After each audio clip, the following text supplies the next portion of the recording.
राष्ट्रवादी काँग्रेस अजित पवार पक्षाचे उमेदवार रुपालीताई पाटील यांनी काल मतमोजणीच्या वेळेस मोठा गोंधळ घातला. थेट मतमोजणी केंद्रामध्ये चढून आतमध्ये उडी टाकायची प्रयत्न देखील त्या ठिकाणी झाला आणि तो व्हिडिओ सध्या खूप व्हायरल सुद्धा होतोय. रुपाली डोंगरे पाटील सध्या आपल्या सोबत आहेत.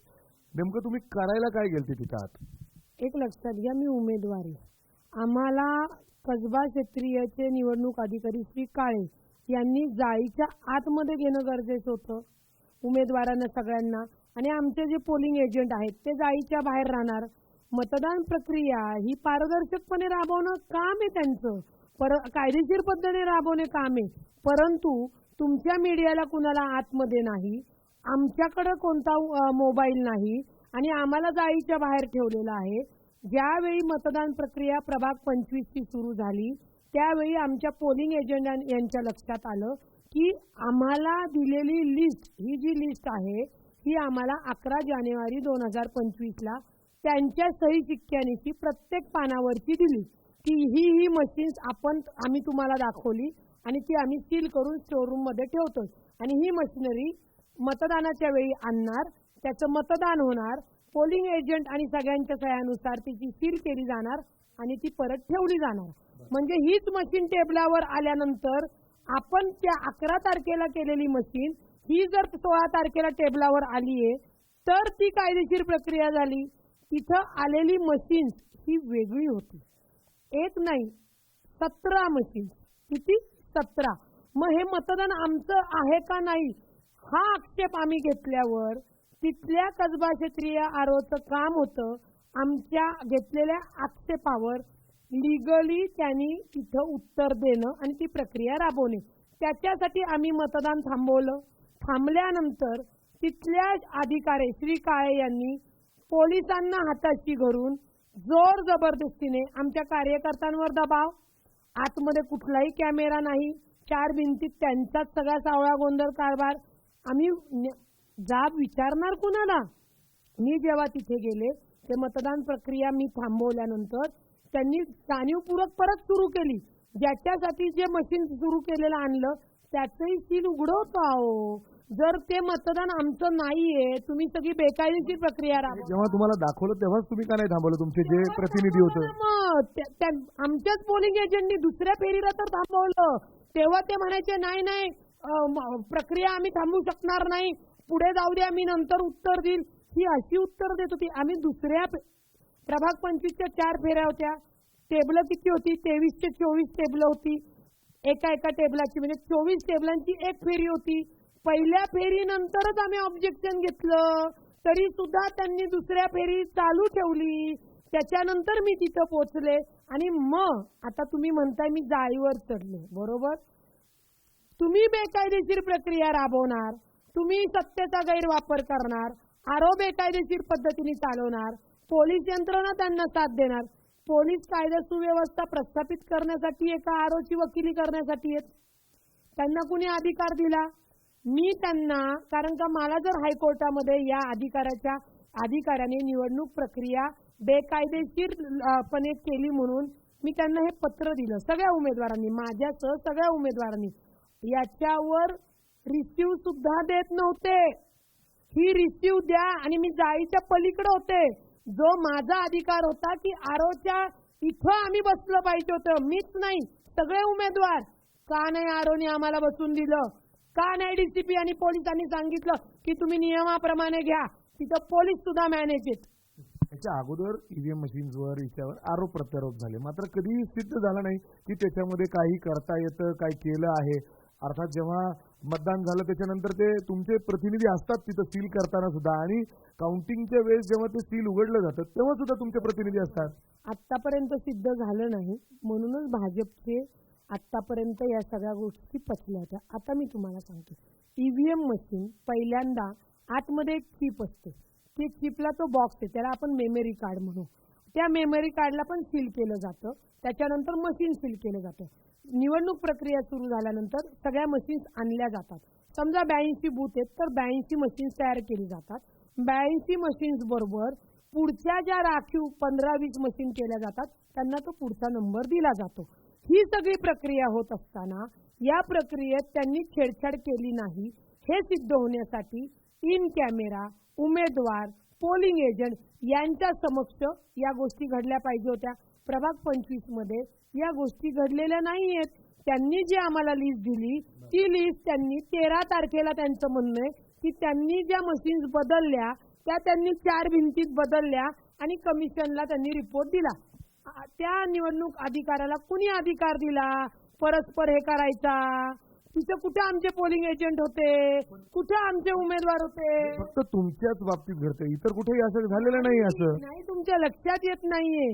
भाजप ईव्हीएम मशीन सेट करण्याबरोबर जे काही विरोधकांचे पक्ष आहेत, आता म्हणजे राष्ट्रवादी काँग्रेस पक्ष, काँग्रेस आणि शरद पवार चंद्र, हा एक पक्ष आहे. ते 3 जणांमध्ये लढतात, ते पण विभाजन करतात. शिवसेना जो पक्ष आहे तो उद्धव बाळासाहेब शिवसेना, शिंदे शिवसेना आणि मनसे हा एकच पक्ष आहे. ते 3 मध्ये लढतात. हे विरोधकांचं म्हणजे भाजप सत्तेचा गैरवापर, ईव्हीएम मशीन मध्ये कोणाला चालवायचं आणि कोणाला नाही तो घोटाळा, म्हणजे ईव्हीएमची छेडछाड आणि प्लस ही राजकीय समीकरणाची फोडाफोडी, या सगळ्या गोष्टीचा वापर करते. आणि भाजप एकटंच आहे. भाजप एकटं असल्यामुळे आमच्या विरोधकांची ताकद ही दुभागली जाते. आणि भाजपची जी लोक कमळावर लढतात ती लोक काय सांगतात की तुम्ही म्हणजे समजा मी आहे, मला मतदान तुम्हाला जर द्यायचं असेल तर इतरांना मतदान द्यावं लागेल. आमच्या पॅनल मधली लोक मूर्ख आहेत, ते राजकीय या बळी पडतात आणि एकटे चालायला जिथे जातात तिथं ते पॅनलचं विभाजन होतं. 2 प्रकार आहेत याच्यामध्ये. राजकीय समीकरणाने डावपेच खेळून उमेदवार पाडणं ही आपण राजकारणाची समीकरणं समजून घेऊ. ईव्हीएम मध्ये जो डेटा आहे, तुम्ही जर ती प्रक्रिया समजून घेतलं, म्हणणं की ईव्हीएम मशीन्स मध्ये छेडछाड केली. ज्याच्या मेमरी डेटा आहे ना, आता समजा 26ला ईव्हीएम चाललंच नाही, जी काही मतदान करून आलेली मशीन आहे ती चालली नाही, डिस्प्ले दिसत नाही, त्याला त्यावेळी काय करणार? त्यांनी आम्हाला नोटिफिकेशन पण दिलं. त्यावेळेला हे मशीन डिस्प्ले चालत नाही, टेक्निकल तिथं बोलवतात, राखीव मशीन घेऊन येतात जी पूर्ण ब्लँक आहे, ती आम्हा उमेदवारांना आणि पोलिंग एजंटला सगळ्यांना दाखवतात, सगळ्याच उमेदवारांच्या. त्याच्यानंतर मशीन कट केल्यानंतर त्याच्या आतमध्ये जो सील आहे मेमरी कार्डचं, मेमरी कार्ड रिमूव्हेबल आहे ना, कोणी काढू घालू शकतं, त्यातली मेमरी काढून दुसऱ्या मेमरी मधनच ते आम्हाला रिझल्ट दाखवणार आहे. ते सील कट करतात सगळ्यांसमोर इन कॅमेरा. ते सील केल्यानंतर ती चिप काढतात, म्हणजे मेमरी कार्ड दुसऱ्या मशीन मध्ये घालतात आणि जी डिस्प्ले न होणारी मशीन आहे या मशीनवर त्याचा डिस्प्ले दिसतो. याचाच अर्थ ही मशीन जेव्हा स्ट्रॉंग रूम मध्ये जाते, तिथं कोणताही बंदोबस्त जरी असला तरी कॅमेरे नसल्यामुळे, लोक कोणी नसल्यामुळे भाजप आणि निवडणूक अधिकारी जे मानसंगनमत होतात तिथं ती छेडछाड केली जाते. आता ही छेडछाड केली जाते. स्ट्रॉंग रूम मध्ये सगळीकडे सीसीटीव्ही कॅमेरा आहेत. नाही, आम्हाला कुठं माहिती आहेत? माहितीये. त्याचं रेकॉर्डिंग कुणाकडे? त्याच अधिकाऱ्याकडे. त्याचं रेकॉर्डिंग कुणाला आहे? किंवा ते राज्य निवडणूक आयोगाकडे असेल. लोकांना द्या ना. मला सांगा, तुम्ही लोकांसमोर का घाबरता? तुम्हाला तुमच्या मीडियाला का नाही त्यांनी आतमध्ये घेतलं? तुम्ही तर लोकशाहीचा 4था स्तंभ आहे. जे घडणार, काय वाईट घडेल चांगलं घडेल ते तुम्ही दाखवणार. म्हणजे तुम्ही समाजामध्ये जे घडलंय ते डायरेक्ट थेट दाखवणार. तुम्हाला मीडियाला का नाही आतमध्ये घेतलं? आमच्या उमेदवारांकडे मोबाईल का नाही? कारण का त्यांनी केलेली चोरी, त्यांनी केलेली दहशत, गैरवापर हा कुणाच्या समोर येऊ नये पुराव्यानिशी, त्यासाठी रचलेलं हे कुभांडे. मी प्रभाग 25 आणि 26 मी आई जगदंबे शपथ सांगते, मी बरं झालं लढले. मला बारकावे मिळावे, बारकावे. मी तरी म्हणते की ईव्हीएम तर चोरलेलं मतदान सापडा नाही. कारण का ऐका, जेव्हा प्रभाग 26चा आरोप चुकून आकडा चुकीचा बोलला, खरा आकडा होता 3504, पण ते बोलताना बोलले 1504. आम्ही त्याच्यावर आक्षेप घेतला. त्या अधिकाऱ्यांनी काय केलं? त्या अधिकाऱ्यांनी आम्ही आक्षेप घेतल्यावर 1 ते 23 टेबल रिकाउंटिंग लावलं. कंटाळा केला नाही. इन कॅमेरा 1 ते 23 मशीन परत मोजली. याला प्रक्रिया म्हणतात. विरोधकांचं थेट म्हणणं आहे की आता त्यांना रुपाली पाटील हे 2 वेगवेगळ्या प्रभागातून उभे होत्या आणि दोन्हीकडे त्यांना दिसत होतं की पराभव आहे आणि त्यामुळे ते अशा पद्धतीने गोंधळ घालत होते, जोरजोरात बोलत होते. बरं, ऐका ना, मी जोरजोरात बोलत होते. तुम्ही तुमचा विजय निश्चित केला होता कसबा मतदारसंघातनं 25 आणि 27, म्हणून तुम्ही आरो मॅनेज करून तिथं मूग गिळून बसले होते का? भाजपवाले असे बसले होते असे हो की चू नाही. आता भाजपमधले उमेदवार आपण घेऊ. कुणाल टिळक हे फक्त मुक्ताताईंचा मुलगा आहे. काम काय? स्वरदा बापट त्या सांगलीला होत्या पण खासदारांच्या सून म्हणून तेवढं केलं. काम काय? आणि लोक एवढी वेडी आहेत की वारसदारांनी हे आहेत म्हणून त्यांना मतदान द्यायला. शनिवारपेठ आणि महात्मा फुले मंडई 30% ब्राह्मण समाज आहे, 70% बहुजन आहेत. आणि ब्राह्मण समाज हा शिकलेला सवरलेला आहे. जो काम करतो शिकले त्यांना मतदान देतं. आणि बहुजन समाज जे वेगवेगळे डिवायडेशन होतं ते आता ते होत नाही. मला सांगा त्यांना मिळालेली जी मतं आहेत ती 300, 350 आणि 400 या मतामध्ये का लोक मतदान देतील? अहो इथं नवऱ्याने जर कुटुंब सांभाळलं नाही तर ती बायकोही नवऱ्याचं ऐकत नाही आणि मतदार यांचं का ऐकतील? का यांना मतदान देतील? हे लॉजिकली मी सांगतेय. आणि जो काही माझा बोलताना माझा आवाज वाढला, तुमच्यात दम असेल तर तुम्ही ओरडा ना. आवाज के त्याला मी काय करू? पण असं देखील म्हणलं जात आहे की अजितदादांनी जी आश्वासनं दिली होती मेट्रो फ्री, पीएमपीएमएल बस फ्री, हे काय लॉजिकल होत नव्हतं, त्यामुळे लोकांनी मतदान नाही दिलं असं देखील आरोप होत आहेत. मेट्रो जी मोफतचा जो आहे ना, रेसिडेन्सी आणि कमर्शियल, तो 1% जो वाढवलेला आहे त्यातनं मेट्रो, कारण का मेट्रोमध्ये केंद्र, राज्य आणि पुणे मनपा यांचा हे आहे सहभाग आहे. आणि मुळामध्ये पुणे मनपा ही सेवाभावी ना नफा ना तोट्यावर आहे. मनपा प्रॉफिटसाठी नाहीये. भाजपला मनपा प्रॉफिटसाठी हवंय. भाजपाचं जे डोकं चालतंय ना त्याच्या पुढे आता तुमची भांडाफोड मी करणार आणि ती लिगली लक्षात घ्या.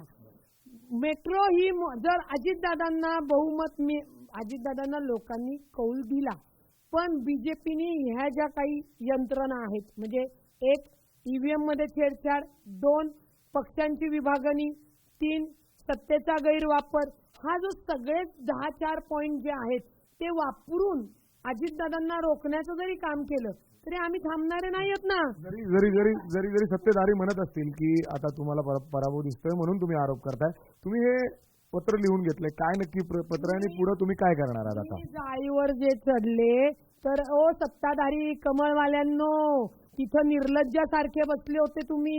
कामाच्या बाबतीत तर तुम्ही झिरोच आहात, पण फक्त त्या आरोची याच्यावर सही पाहिजे होती हो मला. कारण का मी त्यासाठी तुम्ही जाळीवर चढले. त्यासाठी मी जाळीवर चढले की माझा हा निवडणूक प्रक्रियेवर आक्षेप आहे. कारण का हा कागद मी हायकोर्टात दाखवणार आहे. मी कुठलं ओरली स्टेटमेंट त्या अधिकाऱ्याचं दाखवू दादा? माझ्याकडे व्हिडिओ नाही, काही नाही. आणि कोर्टात भावना चालत नाही, तोंडी आदेश चालत नाही, त्याच्यामध्ये कागद चालतो. आणि सगळ्यात महत्वाचं, यांच्या जर म्हणजे भाजपमध्ये खरंच दम होत्याने आणि निवडणूक लोकांमधनं जिंकलेत यांचं जर म्हणणं आहे ना, तर यांनी निवडणूक प्रक्रिया आजही पुन्हा इन कॅमेरा पारदर्शक करून दाखवावी. म्हणाल ते हरल. राजकारण सोडून दिलं रुपाली पाटील ठोंबरे. राजकारण यांना पारदर्शक पद्धतीने राबवायचं नाही, लोकांपर्यंत सत्य द्यायचं नाही. म्हणून कॅमेरे नाही, कोण नाही, 4 भिंतीमध्ये सत्ताधारी तो निवडणूक अधिकारी दोघे दांडिया खेळणार आणि सगळी मतं बदलणार आणि मग सांगणार अजितदादा मेट्रो फ्री फुकट देऊ शकत नाही. का देऊ शकत नाही? देऊ शकतात. भाजपला कमवण्याचा धंदा आहे, अजितदादांना नाहीये. म्हणून त्यांनी पुणेकरांना शब्द दिला की आम्ही तुम्हाला मेट्रो मोफत देऊ शकतो. आपण जर बघितलं तर ज्या पद्धतीने मतमोजणीच्या दिवशी जो सगळा गोंधळ झाला, त्याच्यानंतर आता रुपाली पाटलांनी थेट हायकोर्टात या गोष्टींना चॅलेंज करण्यासाठी तयारी या ठिकाणी दर्शवलेली आहे. मात्र ज्या पद्धतीने त्यांचा पराभव झाला त्यामुळे आता विरोधक म्हणतायत की त्यामुळेच ते ईव्हीएम मशीन्स आणि या वेगवेगळ्या पद्धतीने आरोप सध्या करतायत. कॅमेरामॅन विजय राऊत, मिमिकी गई, एबीपी माझा, पुणे. एबीपी माझा, उघडा डोळे बघा नीट.